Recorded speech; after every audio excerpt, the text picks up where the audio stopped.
Welcome to another episode to the Latin Wealth Podcast. I'm super excited about today's episode because we're back in the studio, and y'all know I love being in the studio. And not only that, we got a guest on the podcast today, and I always love when we have guests on.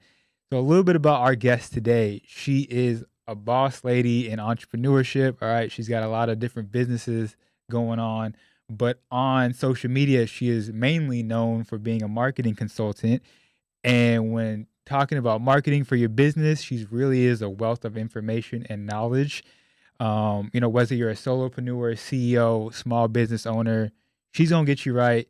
And basically what she specializes in is getting your marketing off your plate and really on autopilot mode. So you don't got to worry about it. You can focus on the things that you care about, the things that you're good at, and the things that really matter to you. Welcome to the Latin Wealth Podcast, Emmelie de la Cruz. How you doing today? Thank you so much. Every time I hear my bio, I'm like, oh, I forget that I do all these things. Yeah, dope. Thank you for hopping on the podcast. Thank you for being here at the studio. We really appreciate you. How's your day going? How's everything going with you? Just trying to survive the hell that is Dallas of 105-degree weather every damn day. Every day. It's funny because I was just talking to somebody originally. If you guys don't know, I'm from California. Dallas is way harder than California. It's been triple digits the whole month, and people don't believe it. They're like, oh, it's about to hit 95 over here. I'm like, it's been over 95. Literally. People don't understand. We don't have winter. I don't have winter coats for real. It's just hot all year long. I remember Thanksgiving, I was having a barbecue, we're outside all the time. Outside. So. Yep. I love it. With that being said, obviously you're not from Dallas. So we would love, before we jump into the marketing and the business and whatnot, not all that advice, we want to know, your background, where you're from. I know you're from the Bronx. Yep. But talk to us about BX in the building. Talk to us about your upbringing. And talk to the people. Let us know. Yeah, so I was born and raised in the Bronx. I spent most of my life in the Bronx. I actually moved out of New York City in 2015. I lived in Atlanta for 5 years, and then I've been here in Dallas for 2. So as I've kind of grown and, gone away, went to college, did all these things, I realized that what I thought life was in the Bronx was just a sliver of what life is really like, So my mom worked 3 jobs, so I was raised by my grandparents. So growing up, I always had this resentment towards my mom a little bit because I was just like, yo, why are you always working? You're never around. You don't come to my dance recitals, And now as an adult, I'm just like, thank you, because I work from home, and me and the stove, I'm not touching the stove. Okay, I'm like Uber Eats, me.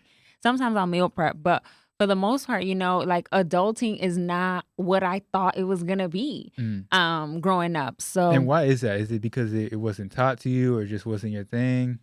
No, because my parents just made it look mad fun. Okay. Right? So my mom is, really all my family, Latinos. So my mom's Puerto Rican, my dad's Dominican. My mom and my dad love to turn up. They love a party. They love to be in el coro, right? So it's just growing up, I'm seeing my parents who are in their mid-30s having the time of their life. They going to parties. They going to the club. We going on vacation. My aunts and uncles are over. The cousins are, it was just always a good time. Yeah. And it's damn, y'all was paying bills the whole time? Yeah, what? You coming home from work, taking the train an hour from downtown to come home, and stand up on the stove for another hour to cook a full meal.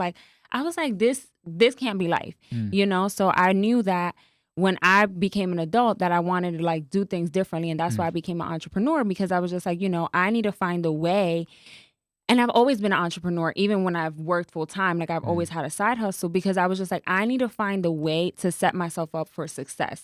My grandfather's 81 years old and he still works. Wow. He's the super of a building, and he helps out at the church. He can't stay still, but it's wow, he doesn't have the option to retire if he wanted to, And I'm well, it's my job to be able to help them retire, but also it's my job to not put my family in this position again, right? Sure. So I've always had a really strong work ethic, I think, because I watched my mom, work so hard. My grandma took care of me, but you know, she used to make pasteles and sell it for the holidays. She used to make coquito. You know, once we got older, it was so funny because we're like, oh, well, you need to put Hennessy. Now it's the Hennessy coquito, and she'd be like, girl, we put Bacardi. And you know, it's just so funny to see like That's how awesome. entrepreneurial my family has always kind of been, just because we had to be. But yeah, you know, I really just grew up knowing that as much as I love the Bronx, that I didn't want to stay there forever. So I had to make different choices than, you know, everybody around me, and kind of figure it out as I went along. Yeah. So when you made that decision to leave the Bronx, how did your family feel about that? How did your friends around you receive that? Were they thinking you crazy? Were they supportive? How was that? Yeah, my family.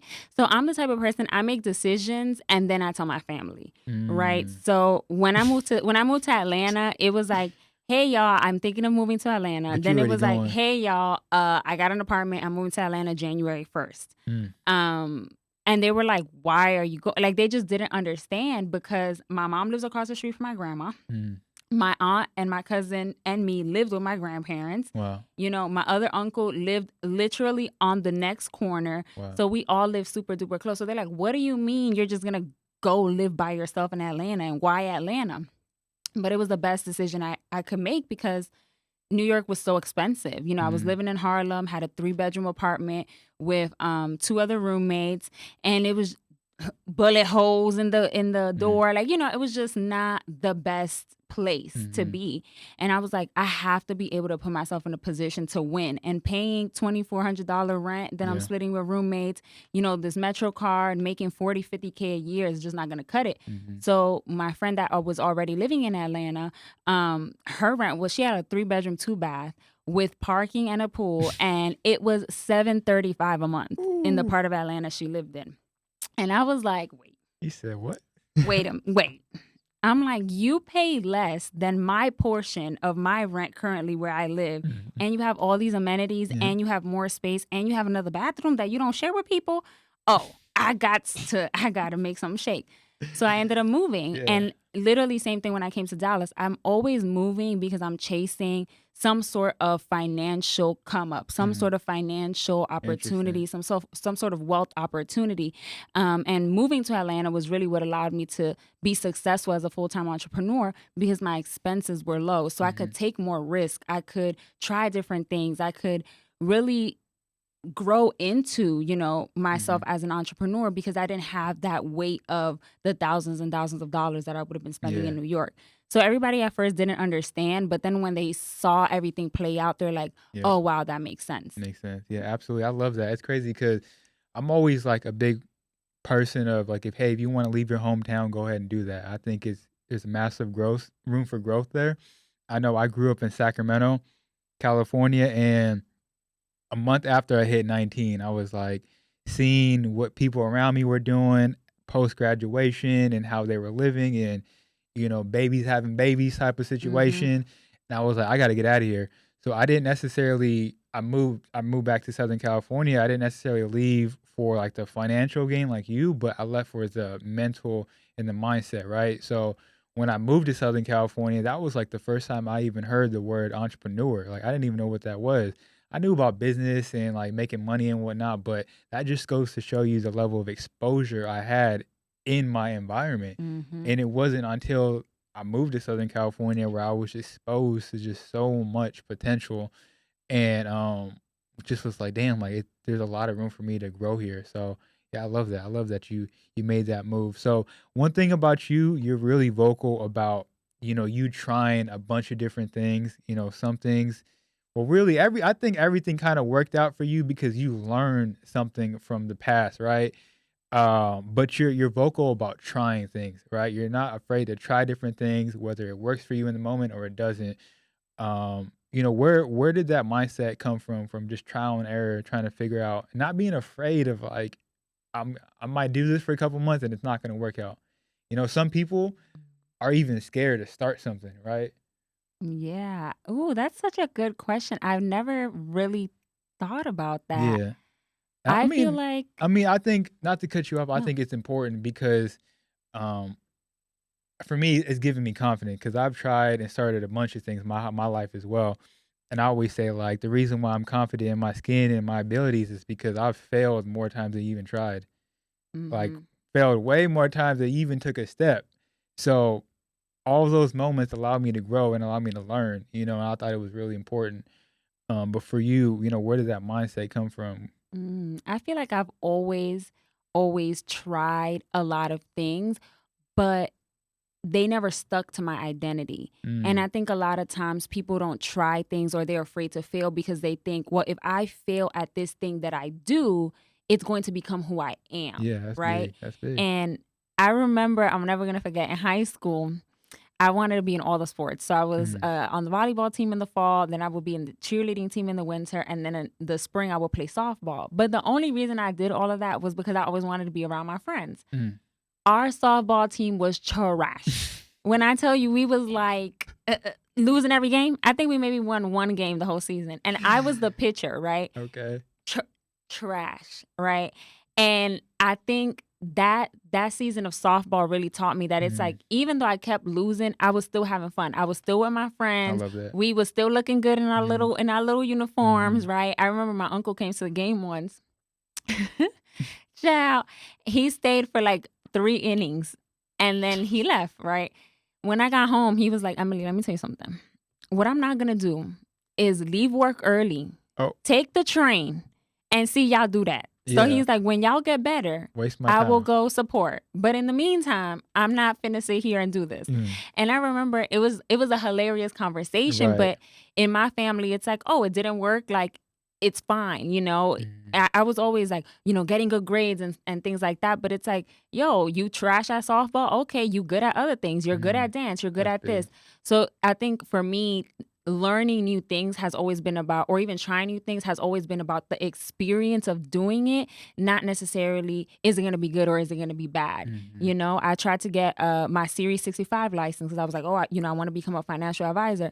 Baby, 2 chapters into the book, I was like, I'm not doing This this. ain't for me. I'm not doing this. Yeah. I'm not gonna do this, Mhm. but it's fine, Yeah, you tried. I went and I did other things. So when I think people stop thinking that them not completing something or not being successful at something says something Mhm, about negative about them, they can just release themselves from that shackle and that prison. Yo, just try it. mhm. Just try it. Like, okay, you might be trash at this, but you might be really good at that. Or you might discover something else that you should be doing along the way.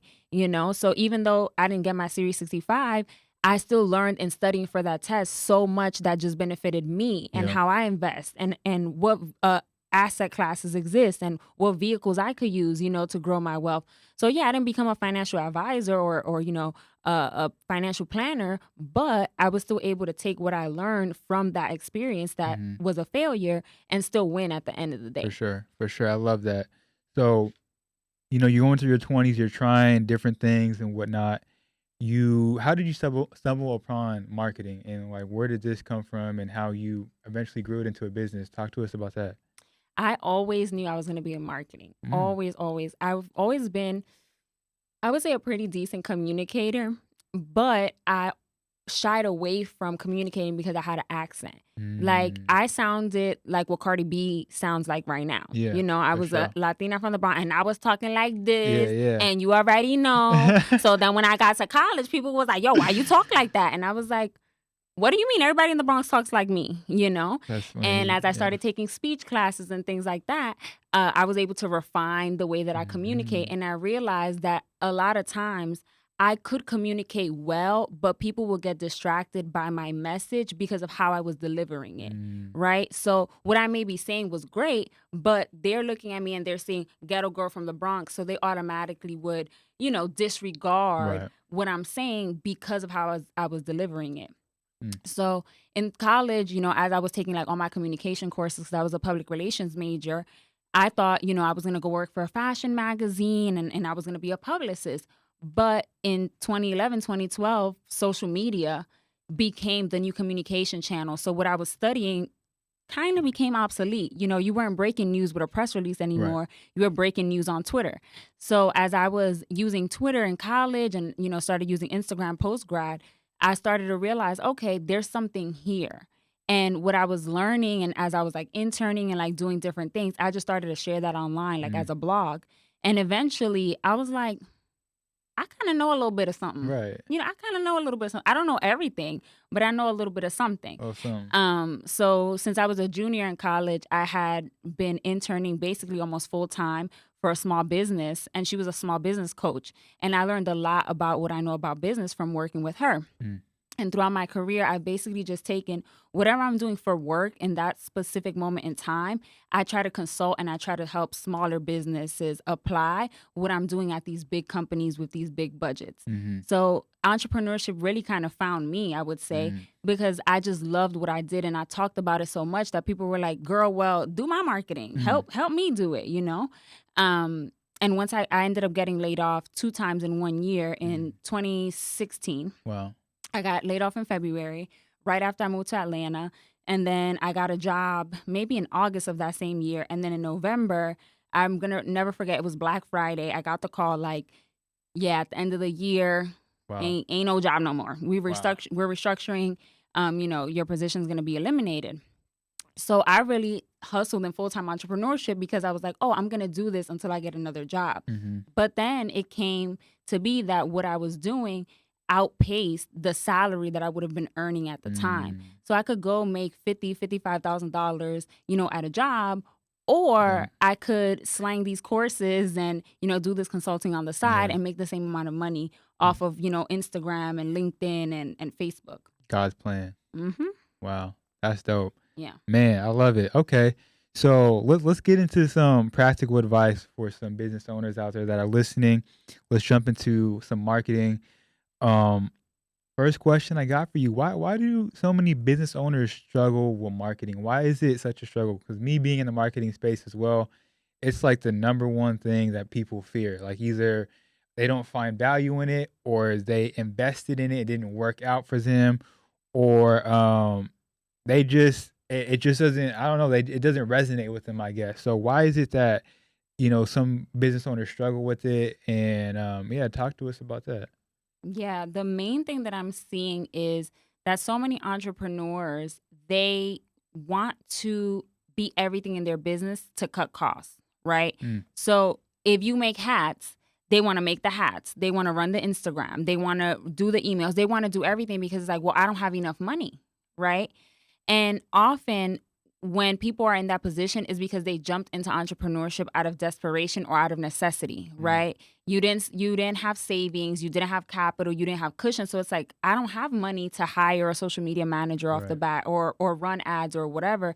So a lot of times it's literally like, I need to figure out how to kind of DIY my marketing because I don't have any other options, right? So I always say that entrepreneurs should just understand, if that's where you're at, you should treat marketing as something that you try to figure out in that season. But really, if that's not your lane, it should be the first thing that you outsource before you hire an assistant. I remember when I first started my business, I was like, oh, I'm going to get an assistant because I don't want to answer emails and I don't want to answer my own DMs and la, la, la, la, la. And it's like the, you know, couple $100s that I was spending on that, I really should have been spending on Facebook ads, right? So I didn't have to be sitting up on Instagram creating a whole bunch of content all the time, because it's time consuming. For sure. But I feel like people don't know what they don't know. And because you're an entrepreneur and you did it this way, then you tell your other friend that's an entrepreneur and then they try to do it. So everybody's kind of following this DIY blueprint because that's all we've ever been taught and that's all we've ever known, you know? But with marketing specifically as a function within your business, you have to look at, how am I even making sales to begin with, right? Like, are people finding you by word of mouth? Are people finding you through events because you're networking? Are people finding you on Instagram? Are people finding you on Facebook, on LinkedIn? You know, where are people coming from? For me, a lot of my business came from, when I first started it, it came from my blog. Like, people will find me on Google, right? So why am I going to go off and become a YouTuber if I know that my customers are coming from Google, right? So often we try to like spread out, like, oh, we're going to be on all the channels. And it's like locking on one channel that's actually working until you get enough capital to then expand onto other channels. Yeah, I love that. So what are some of like when you see business owners out there, what are some of the most common mistakes you see business owners making when it comes to marketing? I think you kind of mentioned one of them. If I can interject, that a lot of business owners, when they think of marketing, they immediately think about social media. Like, social media is marketing. This is what I'm supposed to be doing. But realistically, it's just a portion of your marketing plan. It's just a piece of it. It's just, you know what I'm saying? So, but talk to us. What are some like common mistakes you see some of these business owners making? Hopefully, some of the listeners can prevent. Go ahead. She's ready to go. That's the main one right there. It's the marketing equals Instagram. No. There's actually a couple here who you might want to have on the podcast. They're the Heart Togs. Their Instagram is the Heartrimony. But they have a cleaning business, and they teach other people how to start their cleaning business.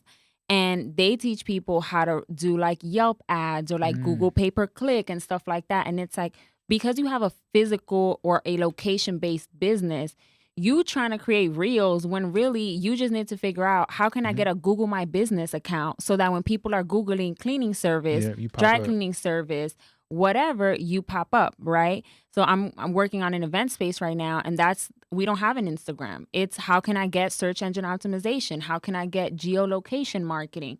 So many people rely on social media, again, because that's just the blueprint that they've seen. Oh, well, Fulanito was successful using Instagram, so I'm going to use Instagram.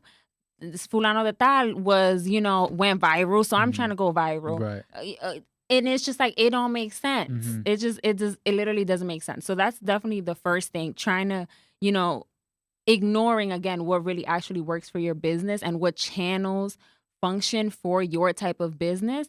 But also is not knowing your messaging, right? There's one girl also here in Dallas. Her thing is a 4-hour braider. So with all of the people that braid hair, if you're a woman and you get box braids, you could be in the chair all day. All day. So when you see a value proposition like, I'll braid your hair in 4 hours, it's like, I'm going to get in the chair, right? So people don't really think about like, what is the actual benefit of my business? I'm just going to tell you all of the features. I'm just going to tell you everything. Same thing if you're a coach. Oh, well, it's 10 modules. You get live coaching. You get this. But it's like, what problem are you solving for the people that you're selling this to? I don't care if you sell t-shirts. You always have to think about the problem that you're solving, but people don't consider that angle. So often their marketing doesn't slap, right? The Facebook ads don't work and the this and the that doesn't work because they're not saying anything. They got a lot of words on their website and a lot of words on their social media, but there's no value or benefit that's being communicated to the customer. So they're going to keep on scrolling right by. And being the best in town isn't a value proposition, right? It's we're the best in town. We're the best restaurant in town. I see a lot of people saying that. I don't think that's necessarily a value, because people will say like, that's my value proposition. We're the best in town or something like that. Or you can get buy one, get one free type of thing. But I don't necessarily think that's a value proposition. What do you think? I agree. I think that being the best in town has to come with why. Why are you the best in town? Do you serve food the fastest? Do you actually see in Dallas? People don't season their food. Do you actually season your food? We use adobo in our food. I'm going to the restaurant. That's all I need to hear. You don't hurt some people. You don't hurt some feelings out here. Listen, y'all need to season your food. People in Dallas, y'all need to season your food. I'm sick of it. I heard that. But yeah, you need to figure out like the why. Same thing with like, clothes and stuff. Yeah. The value proposition with Fashion Nova, it's like, oh, you get fast fashion. You can see something that's on the runway, and in a week, Fashion Nova done copied it and, put it on their website for the low, right? In Shein, you're getting really, really affordable clothes. Maybe not the best quality, but you're there for the affordability. You're getting a look at a lower price. Exactly. Yeah. So every single business, as straightforward as it looks, even the simplest businesses always have some sort of value proposition, some sort of benefit that's going to differentiate them against their competitor, right? I think Teslas are ugly, but they're electric. So if you want an electric car, it doesn't matter if you love the body or not, you're going to get a Tesla, right? For me, I drive a Range Rover. I like the look of the Range Rover. So I don't care that I'm paying $500 on gas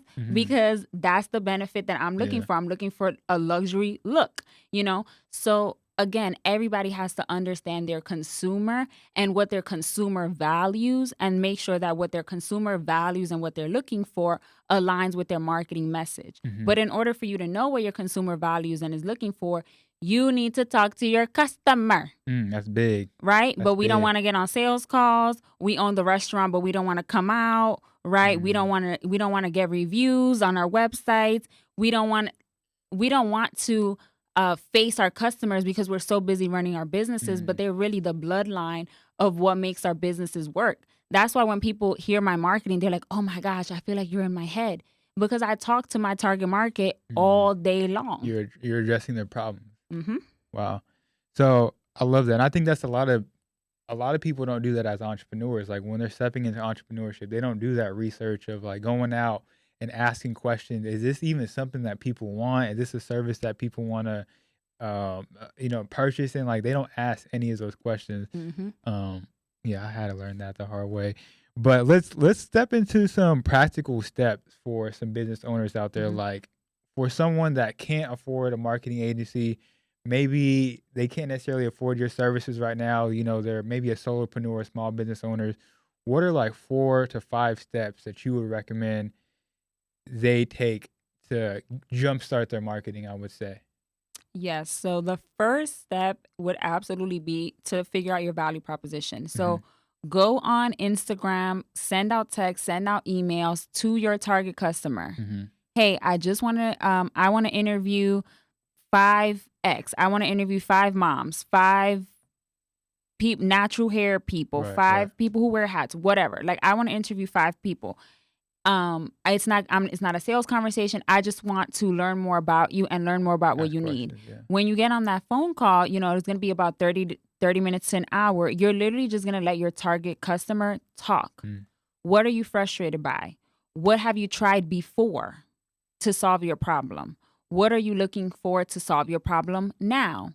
How much are you willing to spend to solve your problem? How urgent is this problem, right? And I'll give you a perfect example.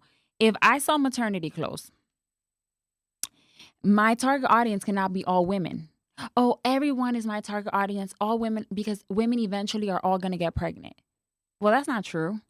And women are only pregnant for 9 months, right? So I need to understand, hey, you pregnant woman, what do you value? How do you shop for maternity clothes? Where do you currently shop for maternity clothes? When you shop for maternity clothes, what are you looking? Are you looking for style? Are you looking for comfort? Are you looking for fit? Are you looking for clothes that you can grow into, or clothes that you can wear postpartum, right? Like specific questions. Asking specific questions so that you get an understanding and you can identify the gap. I love watching Shark Tank because Shark Tank is literally a business course. Every day people come up in there. I was standing in my kitchen one day and I tried to do this one random thing and I couldn't do it. So I invented this thing. Or, me and my partner were doing this one day and we realized that there was no solution. It's like, you need to figure out like, what's the gap? And by having those conversations, you'll figure it out. Once you have those conversations, then you need to go look at your marketing.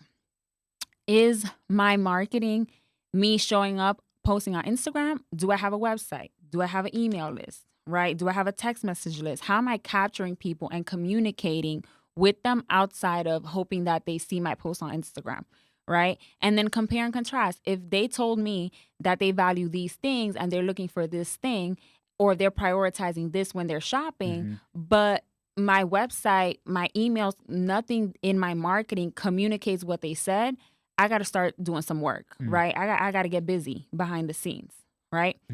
Then after you do that, so you do your research, you get your messaging together, then you actually have to figure out how to automate your marketing. So people love to send newsletters. You know what I'm not doing in 103 Degrees in Dallas? Writing an email, hey guys, it's so hot here in Dallas today. Blah, blah, blah, bullshit, small talk. Oh, and by the way, P.S. buy my product. People be so scared to sell, so they try to like build relationships. Unsubscribe. I just want to be relatable. Girl, solve my damn problem. I don't care. Right. I don't know who runs Target, but when I go in there and I need some toothpaste, the toothpaste is there. Right. But we feel like, oh, well, I just have to give everything away for free, or I have to become so relatable that the marketing gets buried underneath the bullshit. So figure out, okay, how can I take my best 5 to 7 emails and automate them, right? Put them in an email sequence. So when somebody joins your email list, they downloaded a thing, or they got a coupon, or they requested a quote from you, whatever it was. Now they're in a sequence where they're going to get 5 emails every 5 days, right? So instead of you having to sit down every week and think about, dang, what should I write this week? You already know, oh no, this person is going to be in a sequence for about 4 weeks, getting follow-up emails from me. When they're ready to buy, they will buy, right? So figuring out what does automation look like in your specific industry, right? A lot of people don't do this, but like offline businesses, like brick and mortars, they lose out the most because they're so used to, oh, people are going to walk down the street and see me, Yeah. right? But I go to a place called Dry Bar, and it's a franchise. With Dry Bar, they send emails. Hey, we got this special going on. Hey, if you come in this day, you'll get this extra shampoo. Or we're doing 2 blowouts for the price of this. So yeah, I might have not been thinking about going to get my hair done, but now I'm like, oh, there's a special going on, or there's this added incentive. The Dominican hair salon is not doing that. They're just expecting you to walk in the door. Yeah. Right? So definitely thinking about how can I start to, again, pre-prepare a series of messages that's going to be always running in the background while I do the work, right? Something that I can just set up one time and it keeps going out even when I'm not the one involved. I love that, because what you're basically breaking down is like, as business owners, you guys have to look into the back end of your business first before you start posting the reels and taking pictures and Instagram and logos, whatnot. Make sure that you have the back end stuff set up first. And like you said, set it up for automation so you don't got to worry about it. You don't got to stress about it every day. But I know people are going to ask about social media. When do you recommend looping that in? And what's the determining factor of like, which platform do I use? There's so many that are coming out every day. Earlier you said probably not the best idea to focus on all of them, maybe just one. But is it Instagram? Is it TikTok now? Twitter? Like, what is it? How does that work?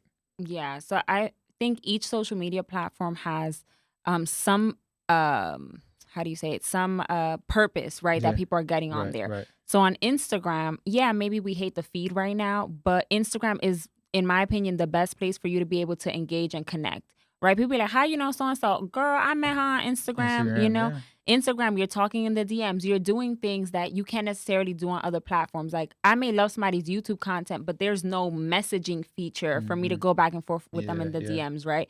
So if you're in the business of engaging and connecting and talking to people, sure, get on Instagram. If you're in the business of educating people, get on YouTube. If you don't like long form video, but you're in the business of educating people, get on TikTok, right? If you're in the business of B2B, right, where you have like a professional service or you serve people who work full-time jobs, go to LinkedIn, right? So I know one of my clients, most of her leads come from podcasts because she serves busy moms busy working moms, right? So if I'm thinking about what my customer needs, my busy mom, she's not scrolling up and down on Instagram.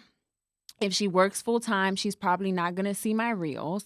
She's not interested in what's happening on social media, but she does have time when she's sitting in the car, taking her kids, to school and then driving from school to work to listen to a podcast, right? So we think like, dang, I haven't gotten all these followers, or I'm not winning on these platforms. I'm not doing a good job. And it could also be maybe your audience just isn't there, and that's why you can't attract the people that you're looking for. Interesting. So consider, that's why those conversations are important. What are the daily habits? How are the people that buy from you looking for information? And be there. And then also consider the content that you're creating. What's the purpose of it? And make sure that it matches the style of the platform. Right. I love that. And then going with those two things, you'll be able to narrow down like, oh, these are the platforms that make sense. But now don't get on the platform and a week later be like, oh, it don't work. Right. Like give LinkedIn 30 days at least before you like, it don't work. Right. Sure. If you want to fast track, you could always, run ads. All the platforms, you can run ads on YouTube. You can run ads on TikTok. But again, it's about considering, okay, do I want to do this myself? Mm. Do I want to hire a social media manager and pay them X hundreds of dollars per month to do it? Or do I want to take those X hundreds of dollars per month and figure out how to run some ads on these platforms? Trust me, these platforms want their money. Yeah. So there's a lot of free resources that teach you how to run ads. Like I think TikTok right now, they have a dashboard and they show you like these are the best performing ads. If I know these are the best performing ads, you know what I'm going to do? Go copy and paste Right. whatever the hell they doing on them ads. Facts. Right? And apply it to my business. If I see that Twitter has X amount of trending topics, I'm going to try to jump on the trending topics, right? So a lot of these platforms, they want you to win because you winning means money in their pocket. So don't assume, oh, well, because I don't know how to run ads, I can't do it. There's definitely probably support, knowledge, a class, something that the platform For provides to help you get started. Many of them even offer like account people that you can like get on the phone with that will help you get set up. So don't be intimidated because you have to spend the money. You are already spending the money either on hiring somebody to manage your organic social media or you doing it yourself. Something that you touched on in a different interview, you talked about search-based content. I think that's what you called it. But to me, I haven't heard that term before, and I think it's pretty brilliant if you want to break that down.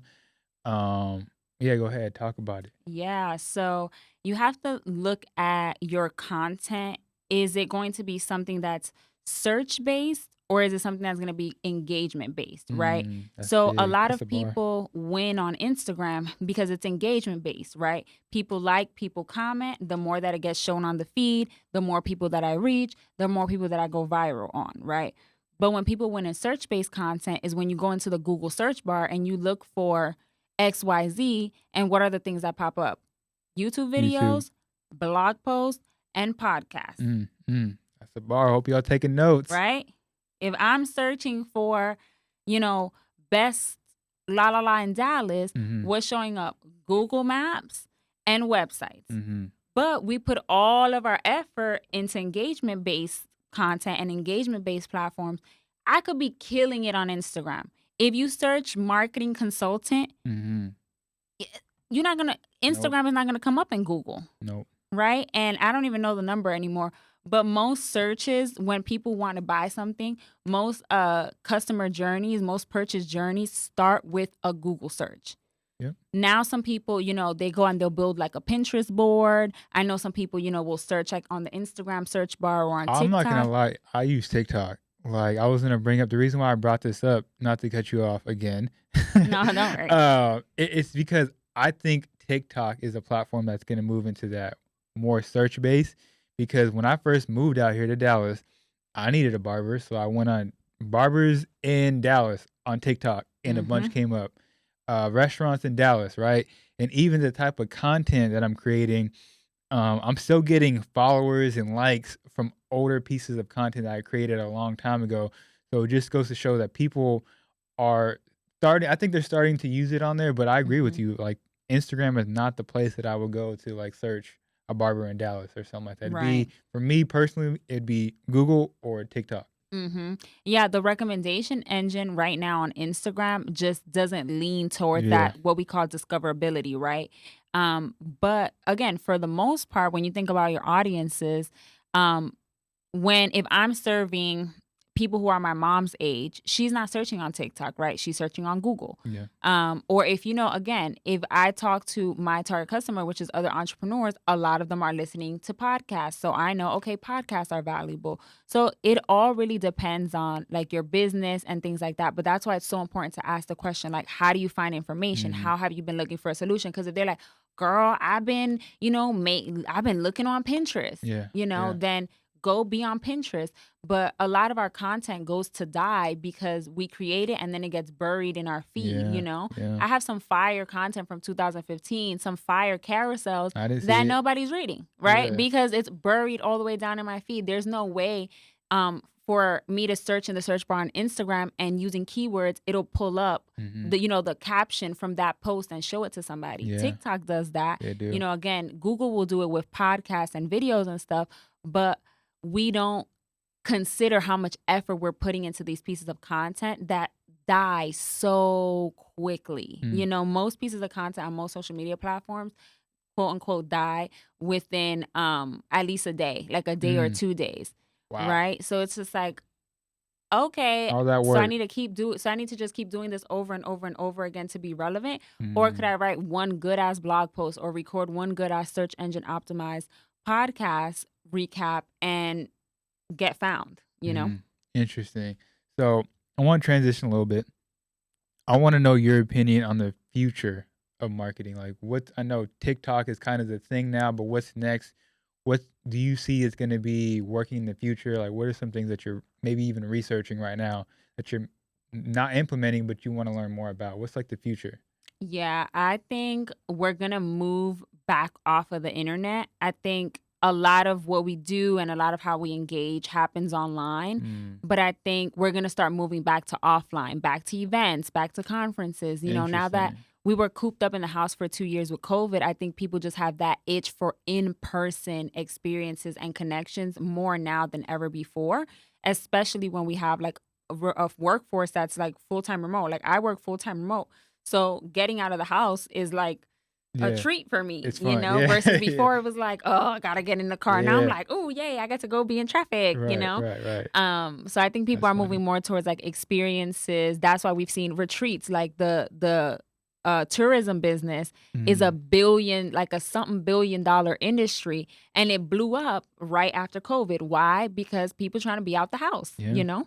And I also think as that wave passes, right, as the in-person experiences start to pass, I do foresee some reinvention and some revolution around how we interact online. So the idea of like the metaverse, right? Like we've seen brands, NFTs, like the Web3 space, I think is really, I don't think it's right now.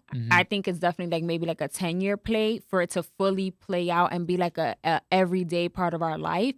But thinking about like, dang, what does it look like when I don't have to physically walk into the library anymore? I can just put on, you know, a headset and I walk into a virtual library and I can pull out a book from the shelf and I don't need a Kindle anymore because I'm just you know, like that. Those are the experiences that I'm thinking where it's like, damn, I'm not buying Fendi or Louis anymore because now I'm getting my avatar right for the metaverse, right? I'm not going to the club to spend money on whatever. I'm buying tokens to buy credits for a store, you know, in virtual reality. So I feel like as brands, of course, brick and mortars, I'm always going to need somewhere to get my hair done. I'm always going to need somebody, you know, to do my nails. Like that stuff is not going to go somewhere, anywhere. But I think services and clothes and fashion and all those things I think are going to start to adjust as we like move more into like virtual reality in the coming decades for sure. Yeah, I mean, for some people out there, it may sound far-fetched, but it's not, because if you look at the kids in the younger generations, that's what they running up your credit card, buying these tokens and these Roblox and all that. They running it up on that. So, that's really interesting. That's super dope. So, want to transition a little bit. We got a couple more minutes here. Something that I seen you talk about on a different platform and something that you're always talking about is limiting beliefs as Latinos. Right? When we show up as entrepreneurs and business owners, we feel like, you said that, we feel like we got to be perfect to be profitable, right? We have to have it all together. We got to work 3 times as hard. You know, we got to make sure we're on point because we're Latinos. But I want you to speak to that a little bit. I love the message that you were relaying in the other podcast. I'd love for you to talk about it here for sure. Yeah, a lot of the clients that I worked with, I started noticing that they weren't implementing what I was teaching them. And I'm like, why would you spend thousands and thousands of dollars and not do the work, you know?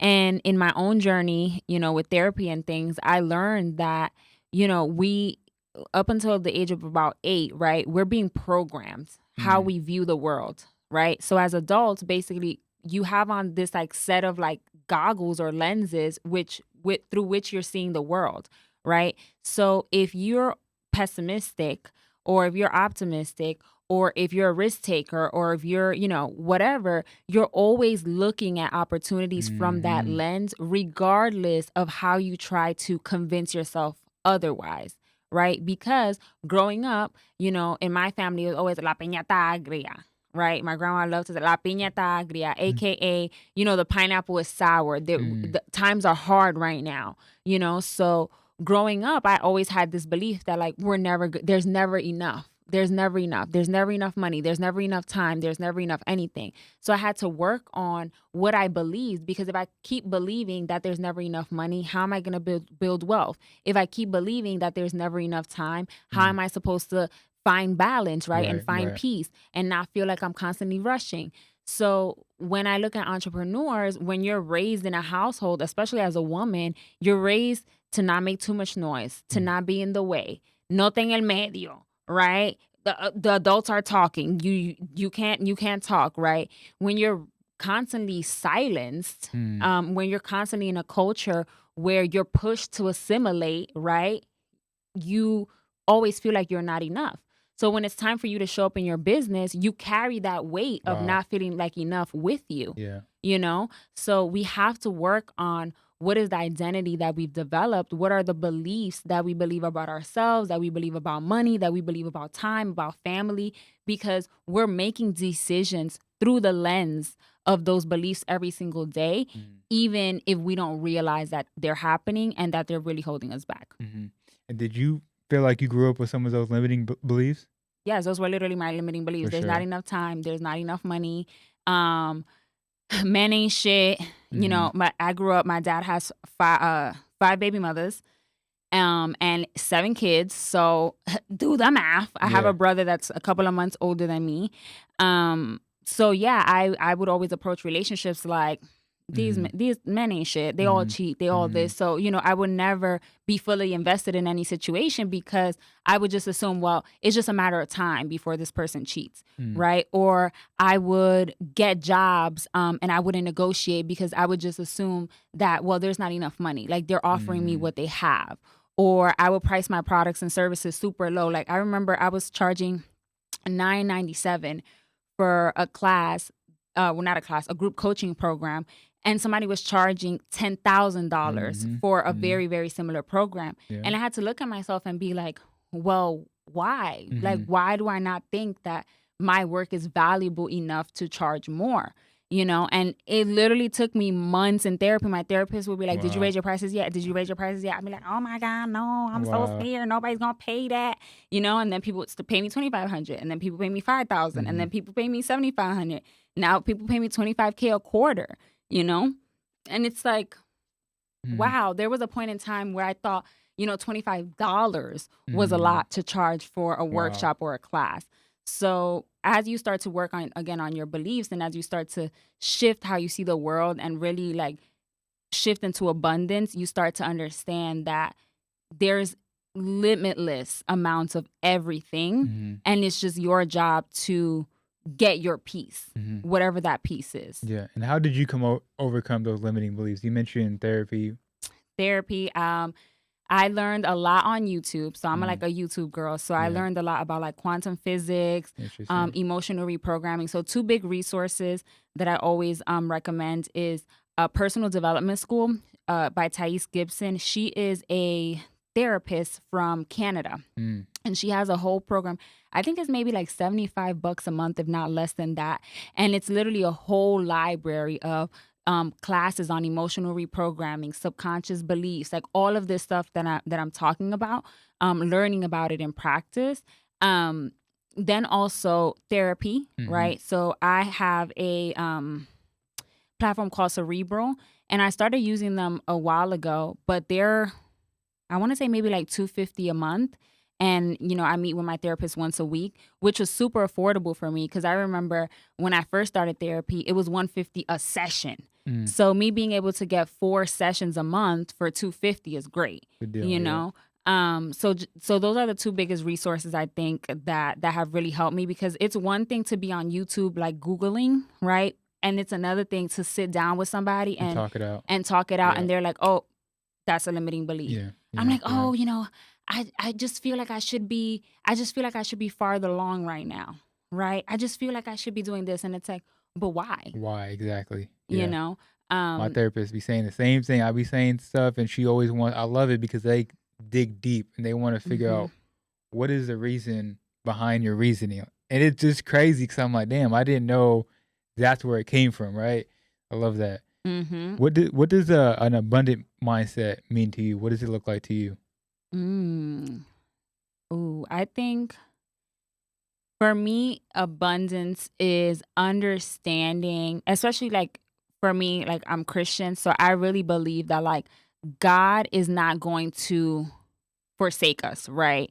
Like there's a passage in the Bible that I always remember that it's like, if God can take care of the birds, if the pigeons in New York is eating every day, They eating. right? If they eating good, They eating there's good. no way They sure that ain't gonna God's be gonna forget taking about care you, of right? yeah. But even if you're not Christian, you can still look at it like there is an abundance of resources on this planet, right? There are billions and billions and billions of dollars that circulate every single day. And if you don't believe that 100K, a million, 2 million, 10 million, 1 billion of that could be yours, then you've already lost because you don't believe that there's enough. So you're not going to put yourself in opportunities to reap the benefits of the supply, right? If you don't think that there's going to be water that's going to come out the faucet, you're not going to take a cup to go drink, right? But when you believe in abundance, you're not thinking about, oh, is water going to come out that faucet? You like, I'm not going to use a cup. I'm going to find the bucket. Oh, I'm not even going to find a bucket. I'm going to get one of those big ass plastic trash cans, right? And I'm going to fill that joint up. Oh, you know, I'm going to find a swimming pool. I'm going to put a hose on that faucet and I'm going to go fill up a 200-gallon swimming pool, right? So that's what abundance is. Abundance is understanding it's always going to flow. It's my job to figure out what container am I going to catch the overflow in. So I hope that makes sense. That definitely makes sense. I love that. We can probably talk a whole nother podcast specifically on that, but I don't want to take up all your time. We can start wrapping this thing up. Talk to the people about the services that you provide. People are now they may be interested in marketing. Talk to them about the services that you provide and that you offer. Yeah, so I have a group program called Promoted to CEO. And in that program, I teach entrepreneurs exactly how to outsource their marketing. How can I get marketing off of my plate, right? Because that's the biggest thing. It's like as an entrepreneur, you're doing so many things and you get so overwhelmed and so bogged down by marketing that you can't operate in whatever the zone of genius that you're supposed to be in. So I help you think about what is the most strategic way for me to outsource. Maybe it's not a full-time employee. Maybe it's finding a contractor. Maybe it's finding a service, right? Maybe it's getting somebody like on Fiverr or on Upwork. So we essentially walk through like, what is your business marketing strategy? And then what is the team or the resources that you need to implement to be able to support that marketing strategy without you being in it? And then the other way that I support people is, I'll come into your business and I'll be your fractional CMO. So basically, I become like a full-time contractor within your business, and I will develop your marketing strategy and hire and train your team and do your data and do all those things. So those are kind of like the two options. But if if you're like, look, Emmelie, I'm like a beginner, I don't know. I don't know. I have a ton of free resources. Like I have podcast episodes on my Sanity and Success podcast. If you Google my name, you'll probably find, a whole bunch of different YouTube videos and things that I've done, different summits, different free classes. I actually should probably update my website with all the free resources, but but yeah, like there's definitely a ton of information out there that I've already kind of shared and like interviews and stuff that I've already done. And it's not a bad place to start. I think sometimes people think like, oh, well, like the free things aren't good. I give away as much as I give in the things that I do, I also give away in the things that I say and in the things that I teach. So don't feel like, oh, well, the only way for me to get good value is to, be in a $5,000 group coaching program. You could, like, I literally pieced a lot of things that I do now from YouTube, right? From Googling, from figuring it out along the way and just giving yourself grace to know, yo, I'm taking the long way. Right? I'm only figuring it out through YouTube videos that I'm piecing together. So it's going to take me longer than somebody who's in a, 6-week program. Yeah. Love that. Powerful. One other question I got to ask before we end the podcast is I always ask my guests in the Latin Wealth podcast, who is somebody that needs J-Lo. No, I don't know. I was like, hey, if you know her, you got her connection, let's make it happen. Who is somebody that needs to be on the podcast? If you got a couple people, it's good. The only rule is you got to have their connection. Ooh, there's a lot of people. So, Okay, okay, two. what topics have you already covered, or what topics do you feel like you wish that you could cover or that you knew an expert in? That is a good question. Probably real estate. I think real estate would be good, but we're really open to whoever coming on the Mm. podcast. Ooh, real estate, real estate. I'll think. I don't know. Do I Who know was the any? person you said Oh, earlier? You said somebody earlier that has the cleaning business. oh, the Hard Togs. Okay. The Hartrimony. Okay, I'll be down to have that. Yeah. They're here in Dallas, Okay. husband and wife. Um, so they would be a good one. In real estate, I immediately came to mind. I don't know her personally, but I know her manager who knows. Okay. So Okay. we could get to her, but her name is Nuris Marcel. She is a real estate investor out of New Jersey, but she's also an influencer.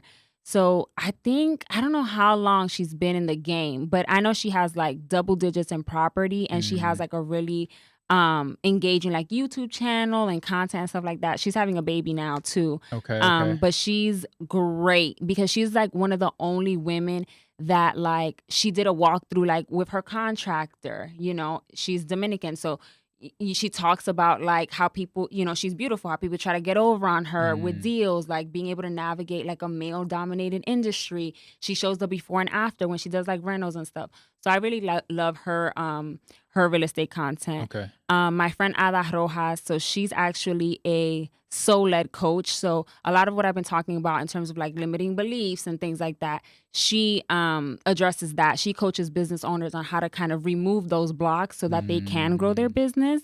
And I would say also Josie Rosario, she is a therapist, and she talks a lot about like how the Latino identity and what we believe and what we grow up in our cultures mhm. believing impacts how we operate. For So sure. That's a couple good ones that we got to connect with yeah. for sure. Where can people find you? Where can people reach out to you? We'll leave the links to everything in the description of this podcast, but talk to the people. Yeah, so you can find me on all the socials. I'm at Emmelie de la Cruz, and go look in the show notes because the spelling is crazy. Hmm. And then my website is One Day CMO, the word one day, the letter CMO.com. Boom. Love it. That's it, y'all. Thank you for tuning into another podcast episode, and we'll catch you guys next week. Peace.